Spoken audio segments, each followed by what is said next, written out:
हाय दोस्तों, कैसे हैं आप सभी। मैं डॉक्टर अनव्यास फिर से अपने यूट्यूब चैनल पर आप सभी का स्वागत कर रहा हूं और आशा कर रहा हूं सभी ठीक है, मस्त है, एंजॉय कर रहे हैं। एक्सपोर्ट इंपोर्ट डॉक्यूमेंटेशन का सब्जेक्ट चल रहा है, अंतिम प्रहार की सीरीज चल रही है। कल एग्जाम है, आप सभी अच्छे से पढ़ाई कर रहे हैं, अंतिम प्रहार भी अच्छे से प्रिपेयर करके जाइए। ऑलरेडी आपने डिटेल वीडियो देख ली है। आइए तीसरे क्वेश्चन पे हमला बोलते हैं।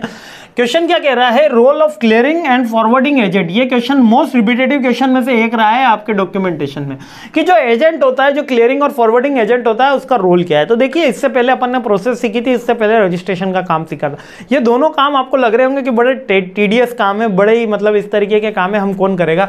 तो ये एजेंट का काम होता है। ये एजेंट गवर्नमेंट से नॉमिनेटेड होता है, इसने एक सर्टिफाइड कोर्स कर रखा है, जैसे आपने MBA IB में करेंगे, उसके बाद आप भी एजेंट बन सकते हैं। लेकिन आपको उससे पहले कुछ ट्रेनिंग लेनी चाहिए किसी भी एजेंट के अंदर, कि कौन से डॉक्यूमेंट, यानी यूजुअली 2 साल की आप ट्रेनिंग लोगे तो आप सारे के सारे इसके फंडे सीख जाओगे।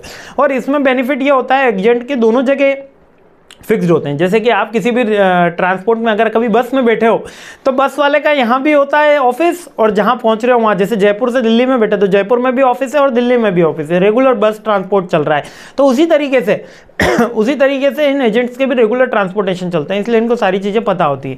इनका क्या रोल रहता है, इनका रोल ये रहता है कि वो जो डॉक्यूमेंट्स हम प्रिपेयर कर रहे हैं, कस्टम का क्लियरेंस करना, डॉक्यूमेंट्स प्रिपेयर करना, इंश्योरेंस पॉलिसी ऑप्ट करना, हमारे रिस्क का मैनेजमेंट करना, कि मैंने यहाँ से माल भेज दिया, सामने वाली पार्टी ने पैसे नहीं दिए तो उसका क्या होगा, वो रिस्क मैनेजमेंट करना, फाइनेंशियल सर्विसेज प्रोवाइड करना, प्रोडक्ट की ट्रैकिंग प्रोवाइड करना, प्रोडक्ट की क्वालिटी एश्योर करना, क्वालिटी मीन्स के उसकी जो मेंटेनेंस है वो एश्योरेंस देना, ठीक है, लॉजिस्टिक में कोऑर्डिनेशन देना, रेगुलेटरी जितने भी कंप्लायंसेस हैं इंडियन गवर्नमेंट के और जिस कंट्री में आप भेज रहे हो उस गवर्नमेंट के, दोनों के कंप्लायंसेस फुलफिल करना, रिस्क का मैनेजमेंट करना, लॉजिस्टिक कोऑर्डिनेशन मैंने हो ही गया, कम्युनिकेशन एंड कोऑर्डिनेट करना दोनों ही पार्टी से, हमारे से भी और जहां पर हम सेल कर रहे हैं वहां से भी, और बात करना, और वैल्यू एड ऑन सर्विसेज देना। Value add on services like insurance की सर्विसेज हो गई, वो वैल्यू एड ऑन हो गई, कि मेरे को तो माल भेजना लेकिन इंश्योरेंस पॉलिसी भी चाहिए उसके लिए, तो वो भी हो गया। या उसको एक्स्ट्रा टेक केयर चाहिए, मतलब कि हमारा जो माल है उसको हमको ऐसा लग रहा है कि टूट फूट का सामान है सर, एंटिक पीस है, तो इसको